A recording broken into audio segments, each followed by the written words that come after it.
આપણે એને ઢોકળિયામાં ટ્રાન્સફર કરી લઈશું. તો હું બહુ વધારે જાડું નથી બિછાવી રહેલી.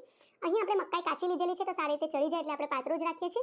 પણ તમારી ચોઈસ છે, તમારે જાડા ઢોકળા બનાવવા હોય તો તમે આ બધું જ બેટર એક જ ડીશમાં પણ તમે લઈ શકો છો. પણ મેં આ રીતે 2 ડીશમાં થોડું થોડું લઈ અને આ રીતે પહોળું કરી દીધેલું. તો જે રીતના લાઈવ ઢોકળા આવે છે ને એ રીતના આપણા ઢોકળા બનીને તૈયાર થશે.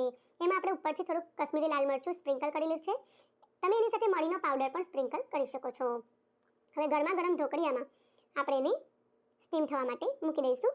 તો સ્ટીમરને આગળથી જ ફ્રેન્ડ્સ આપણે ગરમ કરવા માટે મૂકવાનું અને એમાં થોડુંક લીંબુનો રસ અથવા છોલપું એડ કરી દેવાનું જેથી ક્ષાર ન જામે. હવે ફક્ત 7 મિનિટ માટે ઘડિયાળમાં જોઈને મેં એને સ્ટીમ કરેલું છે. તો ફક્ત 7 જ મિનિટમાં એકદમ ટેસ્ટી અને હેલ્ધી એવા ઢોકળા બનીને તૈયાર થઈ ગયા છે. તો એને બહાર કાઢી લીધેલા છે. હલકા ઠંડા પડે એટલે આપણે એમાં કટ લગાવી દઈશું. તો હલકા ઠંડા પડે પછી આપણે એમાં કટ લગાવવાનું છે અને પછી આપણે આવા જ પણ એને ખાઈ શકીએ છીએ. પણ એને એક ચટણી આપણે બનાવતા હોઈએ છીએ લાઈવ ઢોકળા સાથે, એની સાથે પણ સર્વ કરી શકો છો અથવા એને તમે કેચઅપ સાથે પણ ખાઈ શકો છો.